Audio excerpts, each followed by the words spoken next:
I am so excited and so honored today to be talking to a special guest here about the second edition of the Thelemic Cookbook, Cooking with Correspondences. So welcome, Lita. I am so excited to have you here. You've had such a prolific career and have done so many different things. And with the second edition of this book coming out, which I absolutely love, I'm so excited to talk to you about and dive more into your background and your inspiration for this book. And I'm sure a lot of people might be hearing about this for the first time and they have a chance to grab a copy. So before we get started and jump right in, if you could give a brief introduction about yourself and your background.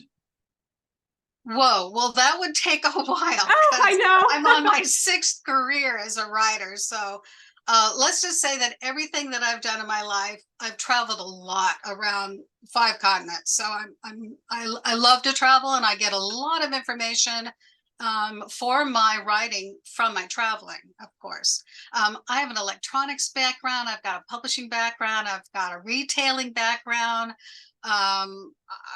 Electronics. I love all kinds of things. I've written so many different things. I just decided early on that I was going to be busy traveling and doing and learning about the world and people, and always taking long notes. I've written all my life. Everywhere I've written, everywhere I've gone, travel logs, etc. I have had many psychological diaries that I've had to keep up because I've got several degrees in that. I've got a degree in a doctorate in human sexuality from the Institute of Human Sexuality in San Francisco. Which actually no longer exists because they lost their high cost property at the heights of San Francisco, Berkeley, and so they've had to, not Berkeley, it's at the heights of San Francisco. It's the highest point. They lost it to a divider, a building. That's unfortunate. Yeah, they did. But at any rate, I went to open up my practice in 2008 when I graduated, and did that for many years. Enjoyed it, but I also wanted to I discovered always being a chef, because my first degree was 20 years as being a chef. I also ran my own catering company for several years. For many years, I worked full-time as a chef at a French restaurant, and I did catering at night and on weekends. I did that for 3 years until I was completely exhausted. And then I left for a trip for Europe again to collect more recipes and do more things. I just love exploring the world. And one of my favorite things is to look at how I can bring the attention of very important things to my listeners. And one of them is to spotlight very specialized UNESCO sites around the world. Archaeology has always been important in my family. My family, 3 of them were archaeologists working in the field. My father was an environmentalist who also worked with the archaeologists and the engineers. And I studied archaeology as well with my studies of ancient Egypt and ancient Greece and ancient Turkey, ancient Italy. A lot of my historical knowledge comes from my travels and my interest in their history. And that's how I became full-time a writer toward the latter part of my life. Wow, I think that is so beautiful and so unique. And one thing I love to do on this channel is connect to a lot of different people and introduce them to, of course, magic and the occult and ceremonial magic. And I think something we all share as magical practitioners or just people in general is food, right? And Right. I personally, I'm not a professional cook, but I love to cook.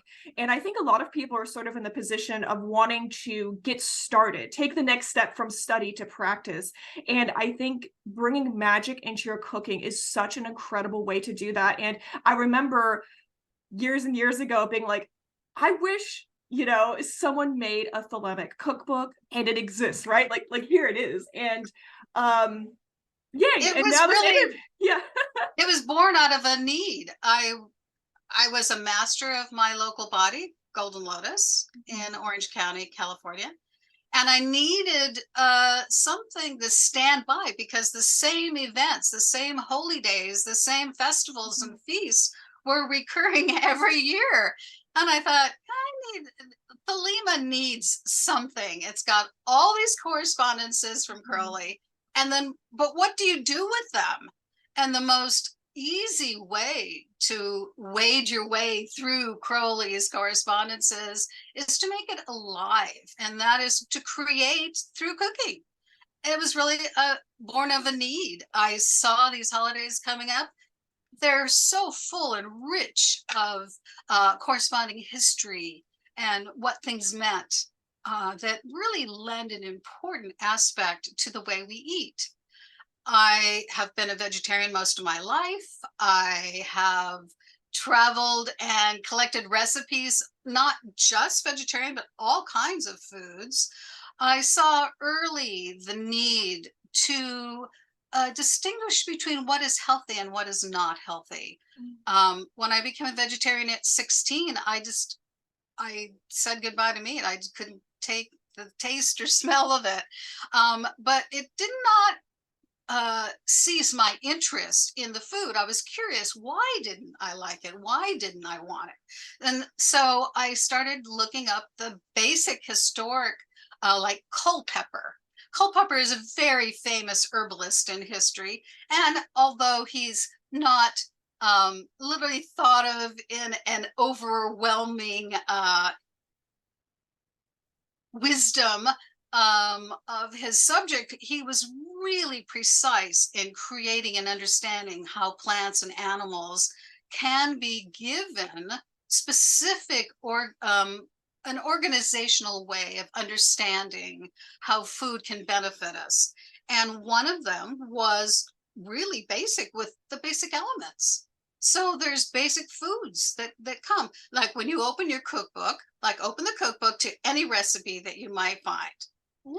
And in okay, so you've got Venusian salad with pear vinaigrette. Now here I always give the recipe. It's really easy for anyone to follow if you just follow directions. Now after that recipe, if you open it up to the same page, Yeah. after the recipe, it shows you the correspondence.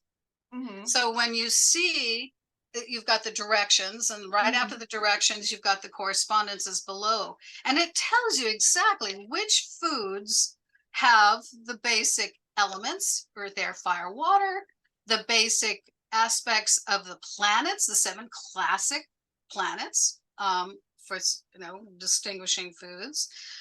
You've got the astrological signs, the 12 astrological, and you've got the chakra colors of the 7. And so I decided that why not combine the aspects of food that directly relate to an event? And we can do this because we have an emotional side to us. We have an historical glimpse into history. For instance, one of the menus that I created was for Crowley's birth date. Now, obviously, Crowley didn't eat on that day, aside from nipple milk, but his father would have enjoyed a good meal. And it gives you an idea of what the foods were available at the time, how they were presented, what was imported. I mean, during the late 1800s, 1870s to 1890s, there was an influx of inventions. Puddings were coming on the market, all kinds of strange new foods that the Europeans had not gotten. Coconuts were imported for the first time into Europe. there was an unusual influx of foods, even though it was a difficult historical wartime era, very poor time during when he was born. It only got better from there. So we understand that we can take, like, for a new child that's just born, we take the freshest foods, we take the simplest foods, the sprouts, the pure juices, nothing complex. Whereas for a death, you obviously want to have the complexity of that person's life. You want to have the foods that they enjoyed eating. You want to have something that means what they liked. Obviously, if they liked turkey pie, you're going to serve turkey pie. Um, so everything has its emotive and historical relationship. We all do to food. We remember the first memories a child usually has is of the kitchen smells. And for men, the basic smell that brings back all those memories is vanilla. And so Wow, I had no idea. vanilla is very important in cooking, and that's why it's one of the first memories we have, hanging out in the kitchen with our mother. That's But there, incredible. that Yeah. that is a side aspect of food. The important thing was that I wanted everyone to be able to put these correspondences together, and more importantly, create their own to Yeah. match their special festival. Whether it's a Wiccan pagan celebration, whether you're going to a luau and there's going to be ancient Hawaiians doing Yeah. dances. I mean, it gives you an insight into a culture, and it gives you a way of understanding that culture better. Mhm. And I would have loved to have done foods for all over the world, Yeah. and to can leave it just to the United States, British speaking, English speaking countries. I had to limit it somehow. So I did. But yeah, that's how I got started, and that's why I began that way. That's fantastic. And so, we were just sort of looking through the book, looking at some of these fantastic recipes, and they are very, from my perspective of someone who's not a chef, they're very accessible. This is something you could just pick up and do. And I'm going to ask this question really explicitly for some of our viewers, especially those who don't have a ceremonial magic background. Um, do you feel like anyone could pick up this book and use it, or do you need a specific background to read it before you get started? If you can read English and follow directions, I think you can do it. Okay, awesome, awesome, Just to fantastic. aid people, at the back of the book, I do a glossary of cooking terms. If there's, for any reason, you don't understand a cooking term, it's listed for you there. That's the index of the recipes that you just showed, but there is a Oh, special let me find index that. that just gives Oh, cooking I see it. culinary terms. Yeah, this is great. Right. And they're Yeah. very simple. I mean, I could Mhm. have gone into deep explanation for different types of whipping, but I'm not going to go Sure, there. sure. um, but yeah, I tried to make it as simple as possible. I tried to explain it as simply as possible so that people could create their own and enjoy something that becomes standard for them, something they don't have to create every time. You've got a set recipe, it's for a set correspondence for a celebration or festival or event, and you're set for the rest of your life. And you can, Perfect. and with all of the menus that I created, they're always for 12, nothing Oh, less, wow. nothing more. And the reason I did that is because they're for feasts. Feasts always is for a group of people, and for a magical group, 12 was a perfect number to put it at. And that way you Absolutely. can divide it in half. There's only 6. You can double it if there's, more. And it also gives them a way of accessing a deeper meaning for themselves, how they can enliven their energy, how they can focus on a particular energy that has to do with a particular need of a mood for a ritual, like the rites of Eleusis that Crowley wrote.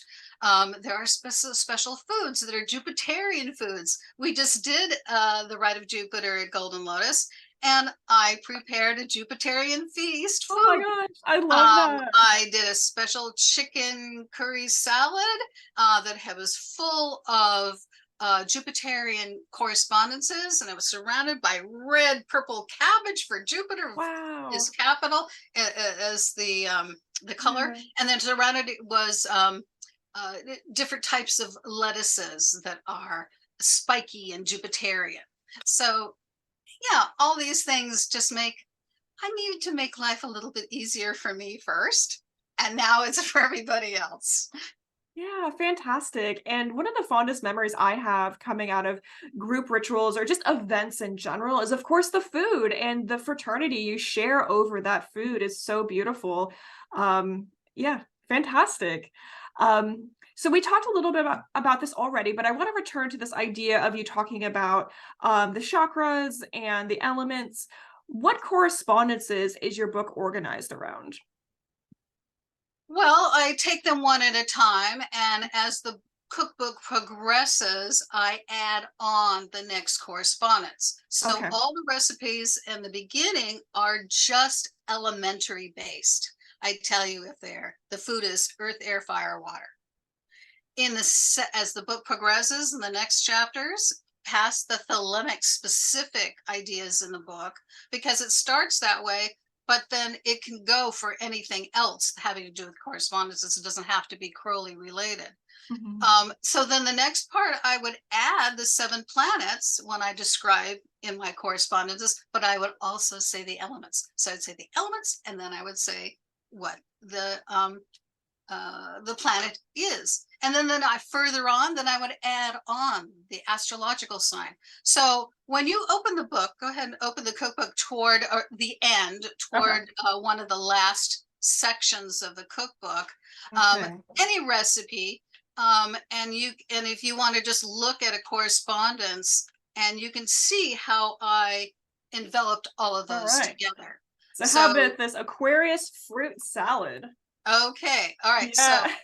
all right. Now go toward the bottom of the Mhm. correspondences and just read the correspondences just for that, to show an example. Yeah, absolutely. Okay, so I'm reading the Aquarius fruit salad correspondences.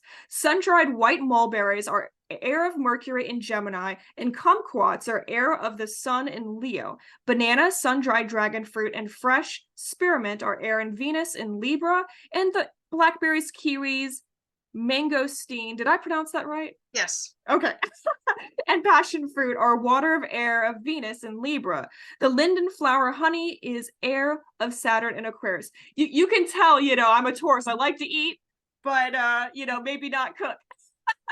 Although I do enjoy cooking. I just don't have, chef level of experience with it. But yeah, oh wow, that is fantastic and very It specific. goes on. And so Yeah. the last recipes in the book Mm-hmm. include all of those, including the chakras, colorations. Mm-hmm. So that was one of the most fun things and one of the most difficult, because, making a menu of all white food, that's pretty easy. Making a menu of all purple food, not so easy. Blue, Yeah. almost impossible. So it took some challenging research Yeah. to find things that are natural blue foods. I also include in the cookbook just some fun magical things, magical chemistry, how to change foods from alkaline, to acid with some basic things like baking soda. Uh, it's what makes cooking fun. Yes, absolutely. That's so cool. And I think now a lot of people are using pea flour to make like Yes, a yes, and I've seen like some of those reactions from blue to purple, and that is so fun. And what a it great is. way, especially if you can include that in a way for your guests to be involved, to just Yep. really, and that way it adds just an extra layer of participation and that wow factor of any meal that, again, that's so magical and something people will bring with them. Right. And It's the one yeah, thing so about cool. cooking and chefs and presenting food. It's it's the drama. You have to Yes, have the eye appeal. And that is the first appetizer is with your eyes. So it's I got to love look that. great. Um, and after that, you've won them over. I love that. I've never actually heard that before, but that's Yeah. so true. Yeah, you eat with your eyes first. Yeah. And your nose. And so You got to true. smell it. Yeah, I mean, not to get too off topic here, but I have had some very cute, beautiful food in restaurants, like specialty character cafes.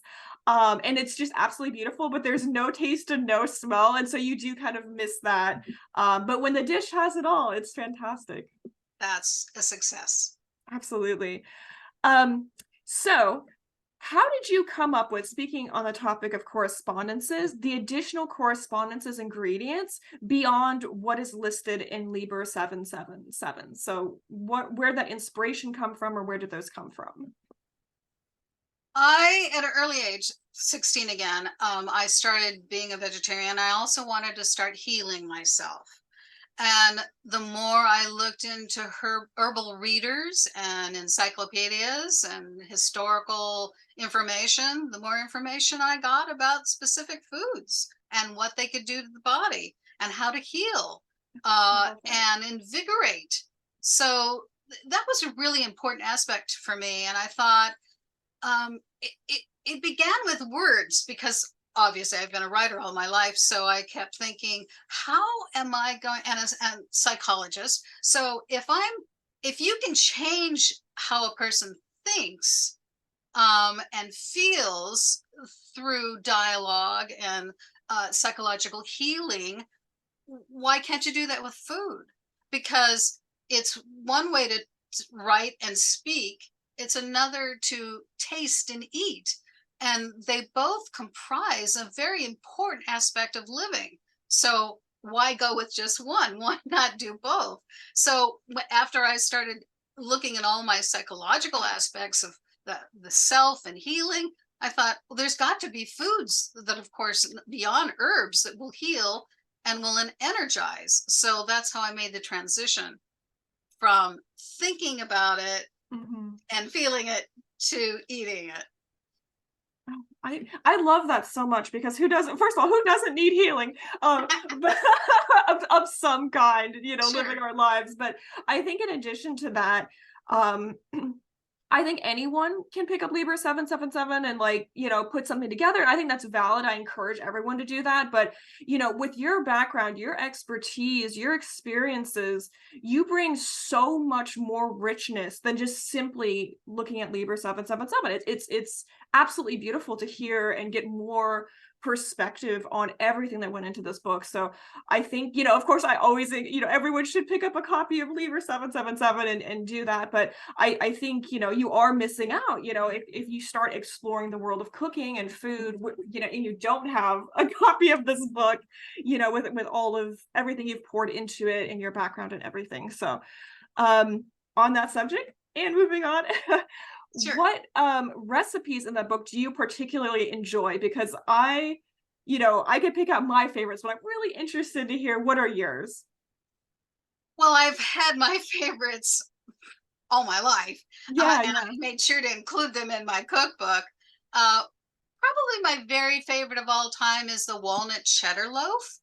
Uh, Ooh. no meat, cheddar, wheat germ, onions, mushrooms, uh, cottage cheese, cheddar cheese, eggs, salt, garlic. You just make them a loaf, and you can eat it hot or cold. It's got, well, obviously lots of walnuts in it as well as cheddar. Mhm. But you can slice it thick and have it like a meatloaf with mushroom gravy, hot. You can have it Oh. cold with mustard in a cold sandwich. It's just one of my favorite go-to recipes. Another one is zucchini souffle. Now, it's Ooh. not your top fully expanding souffles that one would make with regular cheeses or dessert. This is more hearty, but it's got still a lot of eggs and a lot of zucchini and mushrooms again and garlic. And it's just very light tasting, but it's a hearty, rich, delicious entree. So those are my two favorite foods, and they are in the book. Oh, fantastic. Yeah, so give people a chance to look those up and try those out. I know I would love to eat either of those. I'm also a vegetarian, so that works out well for me. I've also included lots of vegan ideas and recipes. Oh, So that fantastic. I tried to cover the bases for everything. There's Yeah, yeah. in every menu, there Mhm. are at least two and usually three, sometimes four appetizers for that menu alone. That's so There awesome. is a soup or a salad or Mhm. bread or all three. And for an entree, there's always at least two, one major one and one side or maybe a vegetarian one. And then there are always at least two to three side dishes along with two to four desserts. So it's not meant for someone to make every single thing on Mhm. that menu for that holiday, that celebration, but I gave you a choice. So like one year you might pick one of the appetizers, one of the entrees, the soup or salad, and one of the desserts. The next year you could do something completely different, but I wanted to give the option of first what one would like to eat, what they Mhm. prefer to eat, and second of all, a dimension that was open for other possibilities for the future. I love that.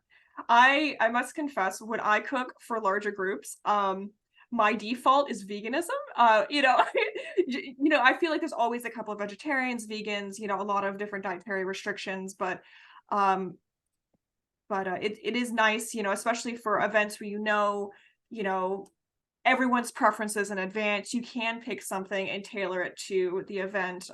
Like I said, I tend to lean more towards veganism, especially when I maybe not don't know everyone in the group or something like that. But yeah, that is really cool. And um, as I've showed this book a couple of times up here, but you all look at this gorgeous cover. I love this artwork. And in case y'all didn't know, this book has some heft to it.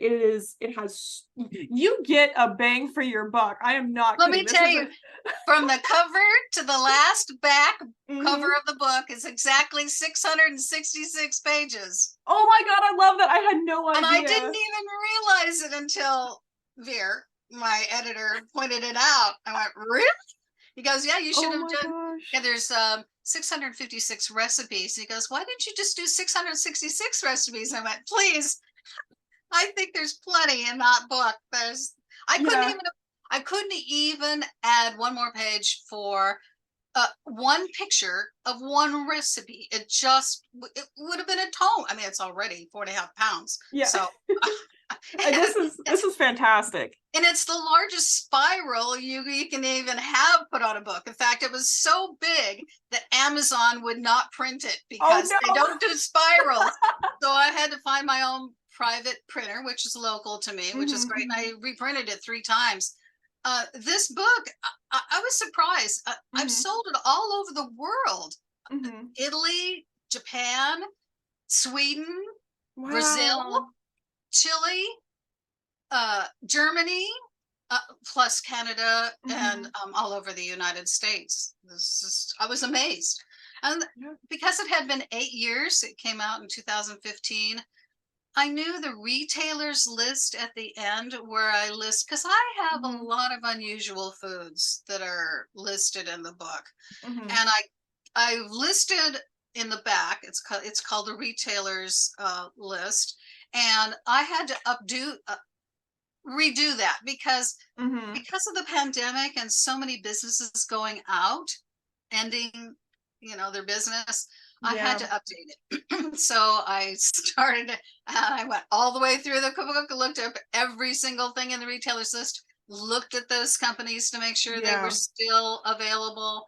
and I wanted to just give everyone a link directly to that page where they were Mhm. selling, but it just it's too many. The links became too long, so I just gave the standard Mhm. link to the new company, and so that's all been totally updated. And Oh, as of awesome. July of this year, everything is totally up to date with the retailers of where you can get Oh my those gosh. foods. That's That's fantastic. And so that's yeah, a great reason for people, even if you do own, one of the original printings, to buy the second edition that's just come right. out. So, By the way, the artist for the front cover ah, is yes. Evan Ablett, a brother, and he's just an amazing artist.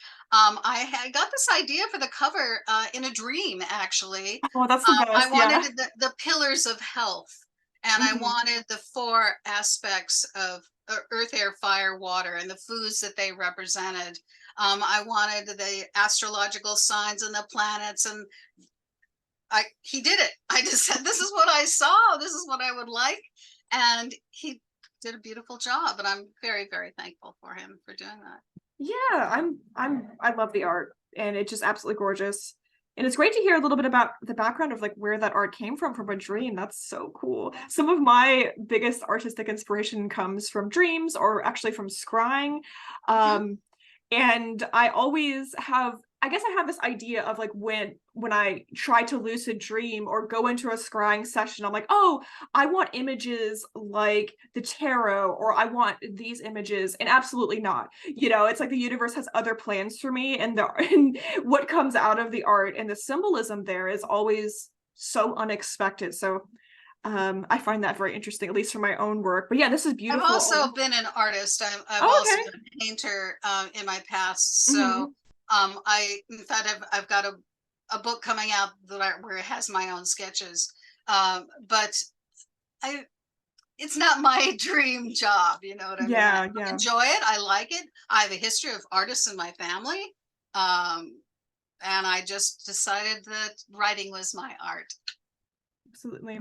So, you did mention there are some updates in the second edition coming Right. out. What are some updates people can expect or find in that second edition, or other new things? Well, for one thing, my chief editor, Sharon Schenker, went through it with a checker well over almost 2 months to go through each single sentence and make sure that all the edits were Hmm. right. I mean, you have to remember it was 2014 when I started writing this book. It came out in 2015. It took pretty close to 2 years to write. And I'm a writer, but I'm not an editor. So every writer needs at least 3 editors, and I've got several really wonderful Hmm. people. But Sharon went through it, made all the updates, so it's real clean. It's the cleanest it's ever been, and it's a huge book to do. So it was important that I made it correct. Even found a recipe that I forgot to put the temperature on the oven, which was a big Oh mistake. no. But the small little things that you do catch Hmm. when you go piece by piece. So now I know, I guarantee everything is in good place, in good order. I also, of course, did the retailers list. That was the big thing that had to be updated and made new.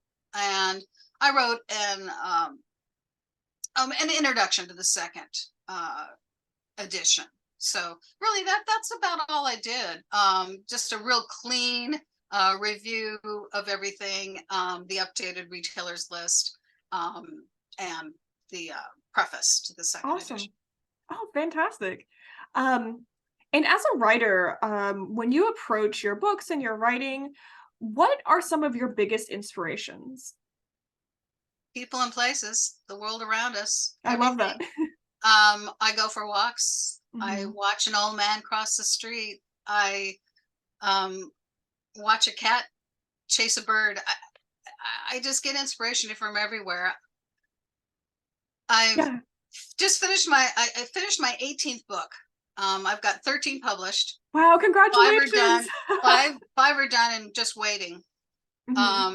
I actually write faster than my editors can edit, which is really kind of weird. But those things happen. And I've also started 4 new books. So for a total of 20 2 books. I've got several other books already Mhm. outlined, and I've started writing them. I don't know how I do it, but some days I wake up and I write on 3 different books. I Wow, can't that's explain. awesome. I can't explain it. An artist Yeah. has to go where inspiration takes them. Yeah, That's absolutely. the way to see your way through it all, is to follow your inspiration. Yeah, so you did mention 4 other books you're working on. Would you be willing to share a little glimpse into what those projects are we can look forward to Well, seeing? I can tell you about the 5 that are coming out. Okay, perfect. Um, Yeah, yeah. the next one is coming out the holiday season. Okay. Let me just back up just a little bit. After the cookbook, I had 2 poetry books, and I'm working on a third. Um, every month I write about a poem. I write a poem. Poetry is part of my life. I just take the world and put it into rhyme and reason. Uh, it's my psychological way of accepting the world. Um, and then I decided that I needed to add to it. Um, so I just started collecting. I wanted to have recipes that delineated a message more than anything else. And that's why I finally got into food. But in the meantime, this food was always in the background. I've done always food through everything that I've done.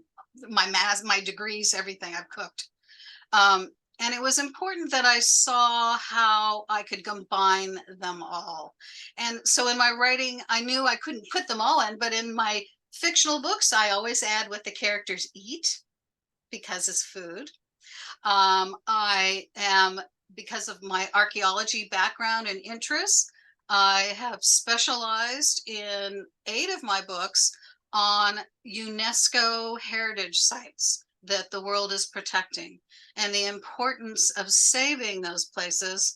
Uh, the crooks that come involved, that steal, that take, the murders that occur in greed, all of those are a part of that world of what one has to face when you're trying to protect and save our heritage. Um, for instance, the Renard mysteries, the Inspector Renards. Um, it's a it's a series. It started as a trilogy, and then it went to a series when I had the 4th book, and that will continue because it's one of my most inspired books.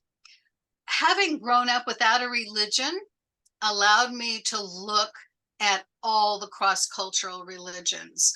And I decided that I was going to write about how the orthodoxy of religion can be just as paralyzing as the truth. And the truth of what I was writing about, I came out of that orthodoxy and understanding what people believed. So the Renard mysteries pick all these different aspects, these story, it's a storyline that goes through history. And each one of the books actually are in real time. Like this last book came out, it was exactly 6 years since the first one. And so there's you get the family history and how the inspector becomes more involved with UNESCO and becomes more involved in understanding about archaeology and the importance of collecting and keeping our history.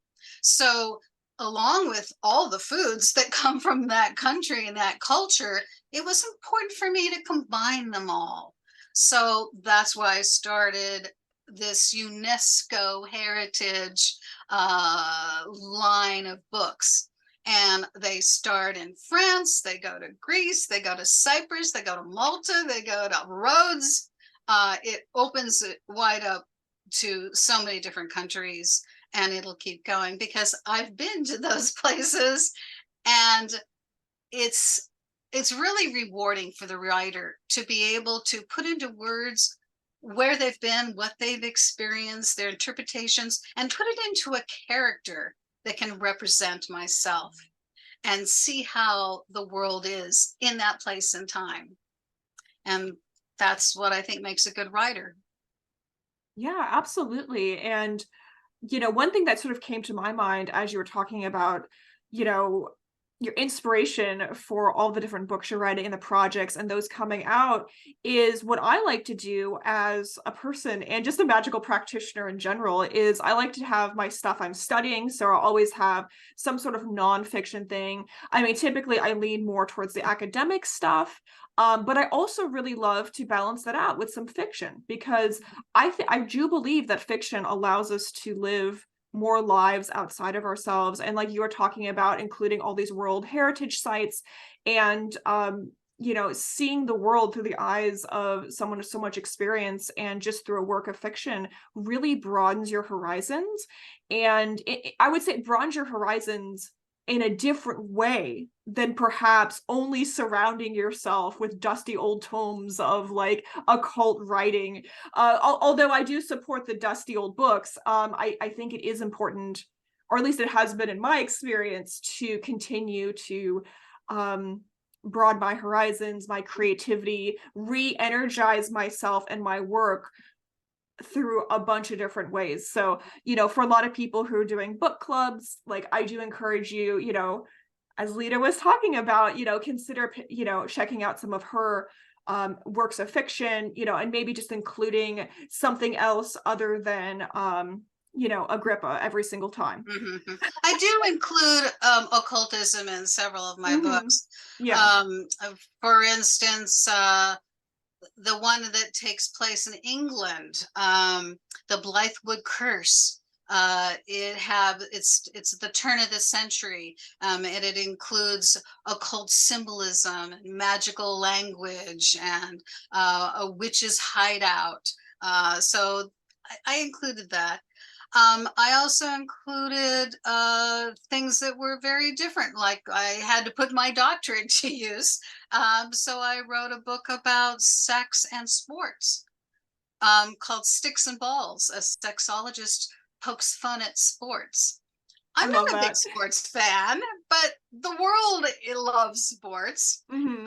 And as a sexologist, I can totally understand how it is important for people to understand themselves better sexually. It's very important. Hmm. And it was a part of my business to have people more accepting of their own sexuality. And I think one of the most important things I learned is how natural people are in their own Hmm. sexuality.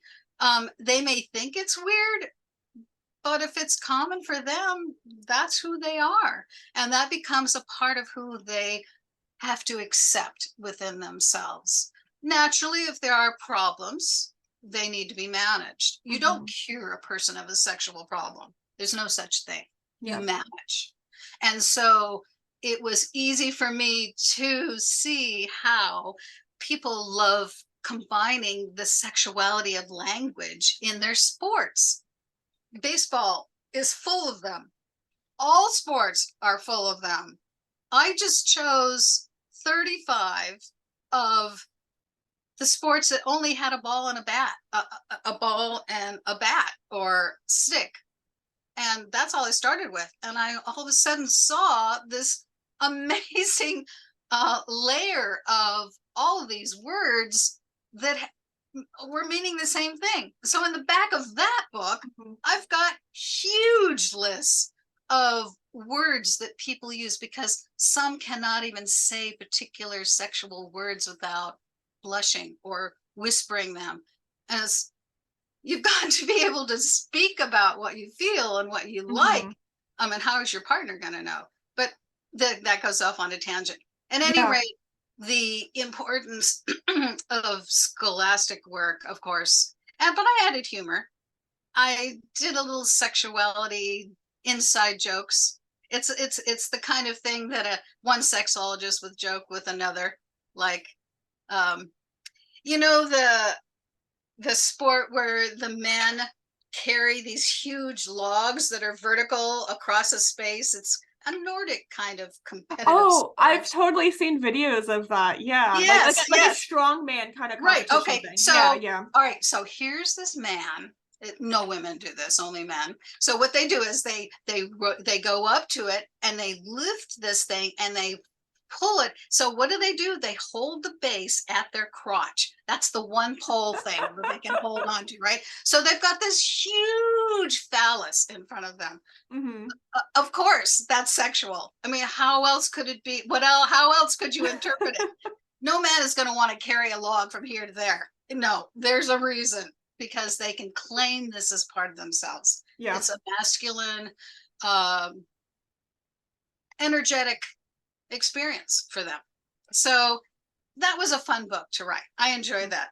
I also wrote a book about a female lead spy she learns about spying and what that means and how you can be an agent and not be a spy, or be more so. And she learns how to escape. And I don't want to spoil the story, but she ends up in a paradise. It's called Hiding in Paradise. And it's in one of my very favorite places in the world, Jalapa, Mexico, where the reality of her truth comes to her and the answer to her problem comes to her. But those are some of the other things that I write. I've got other things that are like I started telling you about other books that I'm writing. So the next book coming up is in for the holidays. It's called Icy's Secret Treasure. And it takes place on an island in the middle of Lake Hansen, south of the Aswan Dam in Egypt. I don't want to tell you anything about it because it's coming very soon, and so you'll enjoy that. Again, it's a UNESCO site. The next one after that, I have a book of short stories, The Curious and Unusual. I've written short stories all my life, and I decided to collect my favorite. And so some of them are very strange. Some are from dreams as well. I have a very active dream life. When I was very young, I did a dream workshop, and Oh, I wow. started recording my dreams. And I think at the height, I could remember like 4 dreams in a night. And what I would do is dream Wow. myself to wake up and write it down, go back to sleep, dream, write it, wake up, write it down. I had to do that for 1 semester. And boy, once you do that, you get in the habit. So I slowly started coming, because I hated waking up in the middle of the night, but slowly but surely I got an idea of these things that would come to me in my dreams, and I would write them down and I would pull them as ideas for books as well. Wow, that's so cool. Yeah, that is quite amazing. I have never had the pleasure of having 4 different dreams in a night, but I would absolutely love that. Um, and I guess one thing that comes in mind as well is, you know, if someone is interested in buying your books, what's the best place to go to get those? Amazon.com. Okay, They're all perfect. listed on Amazon.com. The book, of course, in print is no longer available. It's only available now as a Kindle. And the reason is really simple: cost. Hmm. Publishing and printing costs have gone up almost twice in the last Wow. 5 years because of the Oof. pandemic. There's paper shortages. People are being very considerate of trees and trying to limit that amount of Hmm. cutting. Their ink, even ink costs have gone up. And of course, labor for the publishing. Hmm. And the book originally, when it was for sale, cost $40, because it only cost me less than 20 Hmm. to print. But I went recently because I wanted to reprint for the new year, and I found out that the printing would cost $60 for one book. Oh my gosh. One book. That's What? cost. That's not 1 penny profit. Not Wow. that I Yeah, care about profit so much, sure. but that just didn't seem right. Plus the Yeah, fact that not too many people would pay $60 for a cookbook. I wouldn't, unless yeah. it's Julia Child's. But I'm not, I don't think I didn't want my message to end that short. I wanted Yeah. to be open for more people. So the book is now available on, Mhm. on Kindle for $19.95, and it's half the amount of what it used to cost, and Mhm. it's a third of what it would have cost if I had to print it. So it's a good deal. Yeah, I think that's fantastic. And so I'm going to go ahead in the video description for all of our viewers and listeners. I'll put a link to your Amazon storefront as well as a link to your website. So in case Great, anyone wants to read more about your background or other projects or about you, they can go check out your website. right? And yeah, this has been so informative and so wonderful. And what a great way to talk about the second edition of the Thelemic Cookbook, Cooking with Correspondences. So Well, everyone I'm glad go. I could share that with you and the readers. I have a Mhm. lot of different books coming out in the future, so stay tuned. I have no loss for ideas, and I keep traveling and I keep writing, so there's lots to come. Absolutely. Thank you so much. And thank you so much to all of our viewers and listeners. As always, I am the center of expression for the primal will to good, and so are you. And bye. So mote it be. Thank you.